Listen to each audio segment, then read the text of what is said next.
Hello guys, welcome back to my channel. இன்னைக்கு நம்ம என்ன சம்மரி பார்க்க போறோம் அப்படின்னா How Frog Went to Heaven. இதை எழுதினவங்க Aaron Shepherd. Tale of Angola அப்படின்னு சொல்லுவாங்க. ஓகேவா? ஸோ அங்கோலா அப்படின்ற இடத்துல ட்ரெடிஷ்னலாக சொல்லக்கூடிய ஃபோக் டேலில் ஒன்று தான் இது. ஸோ இந்த மாதிரியான ஃபோக் டேல்ஸ் எல்லாம் ஒரு காலத்துக்கு அப்புறமா அழிஞ்சு போயிடும் இல்லையா? அப்படி அழிஞ்சு போகாமல் இருக்கணும் அப்படின்றதுக்காக ஆரன் ஷெப்பர்ட் வந்துட்டு நிறைய இடங்களில் இருக்கக்கூடிய ட்ரெடிஷ்னலான ஃபோக் டேல்ஸ் எடுத்துகிட்டு வந்து அவரோட ஒர்க்கில் ப்ரெசென்ட் பண்ணியிருப்பார். ஸோ இவர் ஒரு American author, story teller and also performer. இந்த பர்டிகுலர் ஒர்க் இது வந்து ஒரு ட்ரெடிஷ்னல் ஆஃப்ரிக்கன் ஃபோக் டேல். ஓகேவா? ஆரன் ஷெப்பர்ட் இதை இங்கிலீஷில் அவரோட ஒர்க்கில் ப்ரெசென்ட் பண்ணியிருக்கிறாரு. ஜூலை 1996 தான் இது ஃபர்ஸ்ட் பப்ளிஷ் ஆயிருக்கு. தி ஸ்கூல் மேகசின் அப்படின்னு சொல்லப்படுற ஸ்டூடெண்ட்ஸுக்கான ஸ்டோரிஸ் புக்ஸில் வந்து இதை பப்ளிஷ் பண்ணியிருக்காங்க. ஸ்ட்ரக்சர் அப்படின்னு பார்க்கும்போது சிம்பிளான ஒரு குரோனாலஜிக்கல் ஆர்டரில் தான் இருக்கும். ஓகேவா? ட்ரெடிஷ்னலாக இருக்கக்கூடிய ஃபர்ஸ்ட் வந்து கேரக்டர் இன்ட்ரடியூஸ் பண்ணுறது, தென் என்ன ப்ராப்ளம், அதுக்கான சொல்யூஷன், இந்த மாதிரியான பேட்டர்னில் தான் இருக்கும். இந்த பிளாட்டோட ஸ்பெஷாலிட்டி அப்படின்னு பார்க்கும்போது டயலாக்ஸ் நிறைய இடங்களில் ரிப்பீட் ஆகிற மாதிரி இருக்கும். ஆக்ஷன்ஸ் அண்ட் செட்டிங்ஸ் கூட ரிப்பீட்டடாக இருந்த மாதிரி இருக்கும். பட் அதுக்கான ரியாக்ஷன் வேறு மாதிரி இருக்கும். ஓகேவா? ஸோ டோன் அப்படின்னு பார்க்கும்போது ஒரு ஹியூமரஸ் அண்ட் ஆல்சோ லைவ்லியான டோனில் கொடுத்துருப்பாங்க. ஸ்லைட்லி ஐரணி மிக்ஸ் பண்ணியிருப்பாங்க அண்ட் ஆல்சோ கிளவர்னஸ். ஒருத்தங்க வந்து அறிவாக இருக்கிறாங்க அப்படின்னா அதுக்கான ரிவார்ட் வந்து என்ன மாதிரி இருக்கும் அப்படின்றத சொல்லியிருப்பாங்க. செட்டிங் அப்படின்னு பார்க்கும்போது எர்த்தில் இருக்கக்கூடிய ஒரு வில்லேஜ் அண்ட் ஹெவன், இந்த ரெண்டு இடத்துல தான் ஸ்டோரி வந்து மாற்றி மாற்றி மூவ் ஆகும். ஓகேவா? ஸோ கேரக்டர்ஸ் பார்த்துடலாம். ஹிமானா, இவன் வந்து ஒரு யங் மேன் எர்த்தில் இருக்கிறான். தென் ஒரு ஃப்ராக், இது வந்து ரொம்ப கிளவர் அண்ட் ஆல்சோ கான்ஃபிடென்ட்டான ஒரு கிரியேச்சர் மாதிரி கொடுத்துருப்பாங்க. தென் ஸ்கை மேடன் அப்படின்றவங்க வந்துட்டு ரொம்பவே பியூட்டிஃபுல்லான ஒரு பொண்ணு. இவங்க வந்துட்டு sun chief and also moon லேடியோட பொண்ணு ஹெவனில் வாழ்ந்துட்டு இருப்பாங்க. சன் சீஃப் அப்படின்றவங்க வந்து ரொம்பவே பவர்ஃபுல்லான ஒரு ரூலர். அவர் தான் ஹெவனை கம்ப்ளீட்டாக ரூல் பண்ணிட்டு இருக்கிறாரு. அவரோட wife Moon lady. Then finally the spirit doctor அப்படின்னு வருவாங்க. இவங்க யாருன்னா ஹெவனில் இருக்கக்கூடிய பீப்புளுக்கு வந்து ஏதாவது உடம்பு சரியில்லைன்னா அவங்கள க்யூர் பண்ணக்கூடிய டாக்டர். ஓகேவா? ஸோ இவ்வளோ தான் இம்பார்ட்டன்ட் கேரக்டர்ஸ். ஓகே, சம்மரி பார்த்துடலாம். எப்படி ஸ்டார்ட் பண்ணுறாங்க அப்படின்னா, இப்போ யங் மேன் சொன்ன இல்லையா, கிமானா, இவர் வந்து எர்த்தில் வாழ்ந்துட்டு இருக்கிறாரு. இவருக்கு ஹெவனில் இருக்கக்கூடிய ஸ்கை மேடனை ரொம்ப பிடிச்சிருக்கு. அவங்கள எப்படியாவது மேரேஜ் பண்ணிக்கணும் அப்படின்னு சொல்லி இவர் ஆசைப்படுறாரு. அதனால இவர் கைப்பட எழுதின ஒரு லெட்டரை, ஒரு மேரேஜ் ப்ரப்போசலை எப்படியாவது அங்கே அனுப்பி வைக்கணும் அப்படின்னு சொல்லி ஆசைப்படுறாரு. அந்த லெட்டரை எழுதி முடிச்சுட்டு சன் சீஃப் கிட்ட தான் இந்த லெட்டரை கொடுக்கணும். ஃபர்ஸ்ட் அவங்க அப்பா கிட்ட பெர்மிஷன் கேட்கணும் அப்படின்றதுக்காக அவருக்காக அந்த லெட்டரை வந்து ரொம்ப ரெஸ்பெக்ட்ஃபுல்லான ஒரு மேனரில் அதை எழுதி உங்கள் பொண்ணை மேரேஜ் பண்ணி தர முடியுமா அப்படின்ட்டு பெர்மிஷன் கேட்குற மாதிரி அதை எழுதியிருக்கிறாங்க. எழுதினதுக்கப்புறம் இப்போ ப்ராப்ளம் என்னென்னா, இவர் எர்த்தில் இருக்கிறாரு. இவரால் டேரெக்டாக ஹெவனுக்கு போக முடியாது இல்லையா? ஸோ யாரையாவது ஒருத்தவங்களை அனுப்பி வைக்கலாம்னு சொல்லிட்டு ஒரு ராபெட் கிட்ட ஹெல்ப் கேட்குறாரு. நீ வந்து ஹெவனுக்கு இந்த லெட்டரை எடுத்துகிட்டு போவியா அப்படின்னு கேட்கும்போது அந்த ராபெட் வந்து என்னால் கொண்டு போக முடியாது அப்படின்னு சொல்லிடுச்சு. தென் நெக்ஸ்ட் ஆன்டிலோப் ஒரு மான் கிட்ட போய் ஹெல்ப் கேட்குறாரு. அந்த மானும் என்னால் எப்படி ஹெவனுக்கு போக முடியும், அது டூ ஃபார், ரொம்ப தூரத்தில் இருக்குது, என்னால் போக முடியாது அப்படின்னு சொல்லிடுது. தென் ஃபைனலாக ஒரு பருந்து கிட்ட கேட்குறாரு. நீ ரொம்ப தூரமாக பறந்து போவே இல்லையா, ஸோ நீ வந்து ஹெவனில் கொடுத்துறியா அப்படின்னு கேட்கும்போது அதுக்கு அது சொல்லுது, என்னால் தூரமாக பறக்க முடியும், ஆனால் ஹெவனெல்லாம் ரீச் பண்ண முடியாது அப்படின்னு சொல்லிடுது. இப்படி யார்கிட்ட தான் கொடுத்து விடன்னு இவர் யோசிச்சுட்டு இருக்கிற சமயத்தில் அந்த இடத்துக்கு ஒரு ஃப்ராக் வருது. அந்த ஃப்ராக் ஹிமானா கிட்ட நீ எல்லாத்தையும் கேட்டுட்டு இருக்கிறதுக்கு பதிலாக நீயே கொண்டு போய் கொடுத்துடலாமே அப்படின்னு சொல்லும்போது அதுக்கு இவன் வந்து எக்ஸ்பிளைன் பண்ணுறான், என்னால் எப்படி போக முடியும், ஒரு ஹியூமனால் ஹெவனுக்கெல்லாம் போக முடியாது அப்படின்னு சொன்ன உடனே அந்த ஃப்ராக் வந்து சரி ஓகே நான் வேணால் கொண்டு போய் கொடுக்கட்டுமா அப்படின்னு கேட்குது. ஹிமானா பயங்கரமாக சிரிக்கிறான். ஒரு தவளையால் எப்படி கொண்டு போய் ஒரு லெட்டரை ஹெவனில் கொடுக்க முடியும் அப்படின்னு சொன்ன உடனே இந்த கோட்ஸை வந்து நீங்கள் எக்ஸாமில் யூஸ் பண்ணுங்கள். ஓகேவா?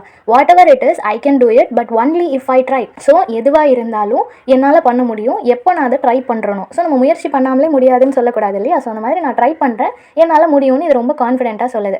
ஸோ இப்போ இந்த ஃப்ராக் வந்து என்ன பண்ணுது அப்படின்னா, அவங்க இருக்கிற இடத்து பக்கத்தில் ஒரு கிணறு ஒன்று இருக்குது. ஓகேவா? ஸோ எவ்ரிடே என்ன நடக்கும்னா, ஹெவனில் இருந்து சில கேர்ள்ஸ் வந்துட்டு சன் சீஃபுக்காக தண்ணி எடுக்கிறதுக்காக நைட் டைமில் இங்கே வருவாங்க. எர்த்துக்கு வந்து அந்த கிணத்துல இருக்கக்கூடிய தண்ணி எடுத்துகிட்டு ஏன் அவங்க ஹெவனுக்கு போவாங்க. ஹெவன் டு எர்த் அதை கனெக்ட் பண்ணுறது அவங்க வந்து போகிறதுக்கு எப்படி யூஸ் பண்ணிக்கிறாங்க அப்படின்னா, ஸ்பைடரோட வெப் இருக்குது இல்லையா, அது வந்துட்டு பூமியிலேருந்து ஹெவன் வரைக்கும் அந்த ஸ்பைடர் வந்து அதோட வலையை பின்னி வச்சுருக்கோம். அந்த வலையோட ஹெல்ப்போட தான் இவங்க நீட்டாக எர்த் டு ஹெவன் ட்ராவல் பண்ணிகிட்டு இருக்காங்க. ஸோ இந்த ஃப்ராக்கு தெரிஞ்சு போச்சு, இவங்க வர்ற இந்த டைமை தான் நம்ம யூட்டிலைஸ் பண்ணிக்கணும் அப்படின்னு சொல்லிட்டு அந்த கிணத்துக்குள்ளே இந்த ஃப்ராக் ஒளிஞ்சிட்டு இருக்கு. அவங்க அந்த ஜக் எடுத்து தண்ணி கோர்றதுக்காக அந்த ஜக்கை அந்த கிணத்துக்குள்ளே விடும்போது இந்த ஃப்ராக் நீட்டாக அந்த ஜக்குள்ளே ஜம்ப் பண்ணிடுது. அவங்க அங்கே போகும்போது இதுவும் அந்த ஜக்குள்ளே இருந்து ஹெவனாக ரீச் பண்ணிடுது. இப்போ சன் சீஃப்காக தானே தண்ணி எடுக்க போனாங்க. ஸோ அந்த ஜாரை வந்து அவரோட ரூமில் கொண்டு வந்து வைக்கும்போது இந்த தவளை கரெக்டாக அந்த ஜக்குக்குள்ளே இருந்து வெளியே குதிச்சுட்டு அந்த லெட்டரை அவரோட டேபிளில் வச்சிருது. இது ஒரு கார்னரில் போய் ஒளிஞ்சிட்டு இருக்குது. கொஞ்சம் நேரம் கழிச்சு சன் சீஃப் அந்த இடத்துக்கு வராரு. அப்போது அவர் தண்ணி குடிக்கும்போது அந்த லெட்டரை வந்து நோட்டீஸ் பண்ணுறாரு. இதை யார் இங்கே கொண்டு வந்து வச்சா அப்படின்னு சொல்லிட்டு அதை எடுத்து பார்க்கும்போது எர்த்தில் இருந்து ஒரு பர்சன் உங்கள் பொண்ணை நான் கல்யாணம் பண்ணிக்கலாமான்னு சொல்லி பெர்மிஷன் கேட்குற மாதிரி எழுதியிருக்கிறாரு. இதை பார்த்த உடனே அவருக்கு பயங்கர சர்ப்ரைசிங்காக இருக்குது. எர்த்தில் இருக்கக்கூடிய ஒரு பர்சன் எப்படி ஹெவனில் லெட்டர் கொண்டு வர முடியும் அப்படின்னு சொல்லிட்டு அந்த கேர்ள்ஸ் இருக்கிறாங்க இல்லையா, தண்ணி எடுக்கிறதுக்காக போனவங்க, அவங்க எல்லாரையும் கூப்பிட்டு இன்வெஸ்டிகேட் பண்ணுறாங்க. அவங்க யாருமே நாங்கள் கொண்டு வரலன்னு சொல்லிட்டாங்க. ஸோ கன்ஃபியூஸ் ஆன இவர் அவரோட ஒய்ஃப் கிட்ட மூன் லேடி கிட்ட போய் அட்வைஸ் கேட்குறாரு. அதுக்கு அவங்க சொல்கிறாங்க, என் கிட்ட கேட்காதீங்க, உங்களோட பொண்ணுக்கிட்டே கேளுங்க அப்படின்னு சொன்ன உடனே ஸ்கை மேடன் கிட்ட கேட்குறாங்க. ஸ்கை மேடன் சொல்கிறாங்க, சரி ஓகே, எர்த்தில் இருந்து ஒரு பர்சன் எனக்காக ப்ரப்போசல் அனுப்பியிருக்கிறாரு இல்லையா, அவர் வேர்த் தானா என்னை மேரேஜ் பண்ணிக்கிறதுக்கு, அவர் தகுதியான பர்சன் தானான்னு செக் பண்ணுறதுக்கு அவரை வெட்டிங் கிஃப்ட் அனுப்ப சொல்லுங்க அப்படின்னு சொல்கிறாங்க. அந்த பர்டிகுலர் ஆஃப்ரிக்கன் ட்ரெடிஷன் என்ன அப்படின்னா, பையன் தான் பொண்ணுக்கு வந்து கிஃப்ட் ஆஃபர் பண்ணணும் கல்யாணம் பண்ணிக்கணும் அப்படின்னா, ஓகேவா. ஸோ அந்த மாதிரி வெட்டிங் கிஃப்ட் வந்து எனக்கு கொடுக்க சொல்லுங்கள், பர்டிகுலர்லி ஒரு பர்ஸ் ஆஃப் மணி எனக்கு வேணும் அப்படின்னு சொல்கிறாங்க. சன் சீஃபும் ஒரு லெட்டர் வந்து எழுதுறாரு. அதில் வந்து அந்த கண்டிஷனை எழுதுறாரு, நீ என் பொண்ணை மேரேஜ் பண்ணிக்கணும் அப்படின்னா நீ பர்ஸ் ஆஃப் மணியை இங்கே கொண்டு வரணும் அப்படின்னு சொல்லி எழுதி அந்த லெட்டரை டேபிள்லேயே வச்சிடறாரு. எல்லாரும் தூங்க போனதுக்கு அப்புறமா அந்த ஃப்ராக் நீட்டாக அந்த லெட்டரை எடுத்துட்டு அகெயின் அந்த எம்டி ஜாருக்குள்ளே அது ஜம்ப் பண்ணிடுது. இப்போ அகெயின் அந்த பொண்ணுங்க வந்து தண்ணி எடுக்கிறதுக்காக ஏர்த்துக்கு வரும்போது இந்த ஃப்ராக் அந்த ஜார்லேருந்து ஜம்ப் பண்ணி அந்த வெள்ளையே அது வெயிட் பண்ணிட்டு இருக்குது. இந்த கேர்ள்ஸ் எல்லாம் தண்ணி எடுத்துகிட்டு போனதுக்கப்புறமா ஹிமானா அந்த இடத்துக்கு வரான். அவன்கிட்ட இந்த ஃப்ராக் வந்து கொடுக்குது, இந்த மாதிரி அவர் லெட்டர் தந்திருக்கிறாரு அப்படின்னு சொன்ன உடனே ஹிமானாக்கு கொஞ்சம் டிஸ்கரேஜ்மெண்ட்டாக இருக்குது. என்னடா இப்படி கேட்குறாங்களே, இப்போ எப்படி நான் அந்த கிஃப்ட்டை ஹெவனுக்கு கொடுத்து விடுறது அப்படின்னு சொல்லி இவன் யோசிச்சுட்டே இருக்கும்போது ஃப்ராக் சொல்லுது, சரி ஓகே நான் உனக்காக கொண்டு போகிறேன் அப்படின்னு உடனே இவன் அப்பவும் சிரிக்கிறான். உன்னால் எப்படி அந்த பர்ஸ் ஆஃப் மணியை தூக்கிட்டு போக முடியும், ஒரு லெட்டர் நீ சிம்பிளாக கொண்டு போயிட்ட, இதெல்லாம் கஷ்டம் அப்படின்னு சொன்ன உடனே அதுக்கு அந்த ஃப்ராக் சொல்லுது, நான் ட்ரை பண்ணால் எதுவுமே என்னால் முடியும், ஸோ நான் ட்ரை பண்ணுறேன் அப்படின்னு சொன்ன உடனே இவனும் சரி ஓகே அப்படின்னு சொல்லிட்டு அந்த பர்ஸ் ஆஃப் மணியை அதுக்கிட்ட கொடுக்குறான். அது அதோட வாயில் அதை கவி வச்சுக்குது. அதே மாதிரி அந்த கிணத்துக்குள்ளே அதை வெயிட் பண்ணுது. அந்த கேர்ள்ஸ் எல்லாம் வராங்க, தண்ணி எடுக்க அவங்க ஜக்கு உள்ளே விடும்போது அந்த ஜக்குள்ளே இந்த தவளை வந்து குதிச்சிருது. அகெயின் அது ஹெவனுக்கு போகுது. அங்கே போய் அதே மாதிரி அந்த பர்ஸ் ஆஃப் மணியை டேபிளில் வச்சுட்டு இது ஒரு கார்னர்லேருந்து வெயிட் பண்ணிட்டு இருக்குது. அதை பார்த்த உடனே அவங்களுக்கு இன்னும் சர்ப்ரைசிங்காகவும் ஷாக்கிங்காகவும் இருக்குது. யார் கொண்டு வரான்னு சொல்லிட்டு அந்த கேர்ள்ஸ் கிட்ட கேட்கும்போது கேர்ள்ஸ் எங்களுக்கு தெரியாதுன்னு சொல்லிடுறாங்க.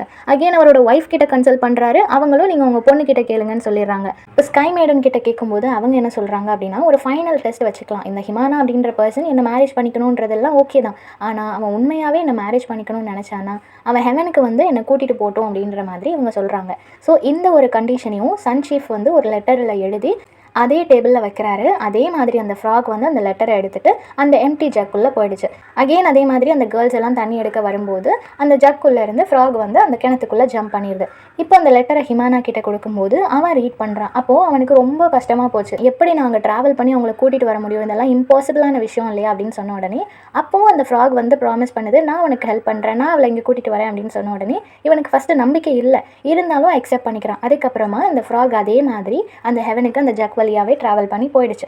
அங்கே போனதுக்கப்புறமா வழக்கமாக அது அந்த ஜக்கில் இருக்கும்போது எதுவுமே பண்ணாது. இந்த டைம் என்ன பண்ணிடுச்சுன்னா எல்லா ஜக்கில் இருக்கிற வாட்டர்லேயுமே அது ஸ்ப்ளிட் பண்ணிடுச்சு, துப்பி வச்சிருச்சு. ஸோ அதனால அங்கே இருக்கக்கூடிய எல்லாருமே அதே தண்ணியை தான் குடிக்கிறாங்க. ஆட்டோமேட்டிக்காக அவங்க எல்லாருக்குமே உடம்பு சரியில்லாமல் போயிடுச்சு. சன் சீஃப் வந்து டாக்டரை இன்வைட் பண்ணுறாரு, எல்லாருக்குமே உடம்பு சரியில்லாமல் ஆயிடுச்சு, என்னாச்சுன்னு பாருங்கன்னு சொல்லும்போது அந்த டாக்டர் என்ன சொல்கிறாங்க அப்படின்னா, ஏதோ ஒரு ஈவல் ஸ்ப்ரெட்டால் தான் இந்த மாதிரி ஆயிருக்கு, அது பார்க்குறதுக்கு ஒரு ஃப்ராக் மாதிரி இருக்கும். ஸோ அந்த ஈவல் ஸ்ப்ரெட்டை வந்து அனுப்புனது எர்த்தில் இருக்கக்கூடிய ஏதோ ஒரு மேன், அவன் வந்து ஸ்கை மேடனை மேரேஜ் பண்ணிக்கணும்னு சொல்லி நினச்சிருக்கான். ஸோ அவன் நினச்ச மாதிரி ஸ்கை மேடன் எர்த்துக்கு போனால் மட்டும்தான் இது எல்லாமே க்யூர் ஆகும், அதர்வைஸ் இது க்யூர் ஆகாது அப்படின்னு சொன்ன உடனே இந்த ஸ்கை மேடனும் அக்செப்ட் பண்ணிக்கிறாங்க. சரி ஓகே, நானே எர்த்துக்கு போகிறேன், அவனை மேரேஜ் பண்ணிக்கிறேன், அதுக்கப்புறமா இந்த சிக்னஸ்க்கு வந்து ஒரு முடிவு வரட்டும் அப்படின்னு சொல்லி அவங்க அக்செப்ட் பண்ணிக்கிறாங்க. நெக்ஸ்ட் டே அந்த கேர்ள்ஸோட ஸ்கை மேடனும் எர்த்துக்கு வந்துட்டாங்க. இப்போது அந்த கிணத்து பக்கத்தில் மேடன் உட்காந்துட்டு இருக்கிற அந்த சமயத்தில் அந்த ஃப்ராகும் அந்த ஜக்குள்ளேருந்து ஜம்ப் பண்ணி வெளியே வந்துருச்சு. ஸோ அவங்க ரெண்டு பேரும் பேச ஆரம்பிக்கிறாங்க.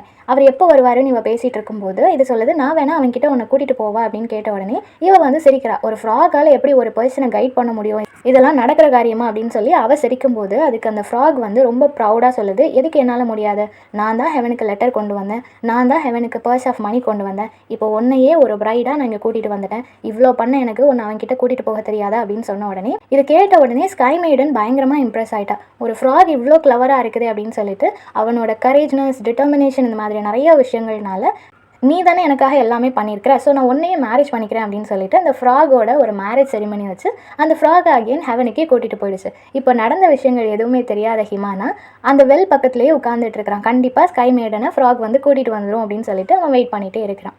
இதோட இந்த ஸ்டோரி வந்து முடியுது. இந்த ஸ்டோரியிலேருந்து ரெண்டு விஷயம் நம்ம தெரிஞ்சுக்கலாம். ஒன்று, நம்ம ஏதாவது ஒரு விஷயம் பண்ணணும்னு நினைக்கிறோன்னா நமக்கு அந்த ஒரு கரேஜ் இருக்கணும், நம்ம கிளவர் மைண்டோட நம்ம அதை முயற்சி பண்ணணும், முடியாதுன்னு எதுவுமே கிடையாது, எல்லாத்தையுமே முயற்சி பண்ணணும். இன்னொரு விஷயம் என்ன அப்படின்னா, நம்ம யார்கிட்டயாவது ஹெல்ப் கேட்குறோம் அப்படின்னா அது ஒரு ஹெல்ப்பாக மட்டும் இருக்கணும், கம்ப்ளீட்டாக அதை அவங்களே பண்ண சொல்லிட்டோம் அப்படின்னா ரிவார்டும் அவங்களுக்கே தான் கிடைக்கும் இல்லையா. So courage and also cleverness எவ்வளோ இம்பார்ட்டன்ட் அப்படின்றது ரொம்பவே பியூட்டிஃபுல்லாக சொல்லியிருப்பாங்க. ஸோ இந்த சம்மரி எல்லாருக்கும் புரிஞ்சிருக்கும்னு நினைக்கிறேன். நெக்ஸ்ட் என்ன டாப்பிக்கில் வீடியோ போடலான்னு சொல்லி கமெண்ட் பண்ணுங்கள். தேங்க்யூ ஃபார் வாட்சிங்.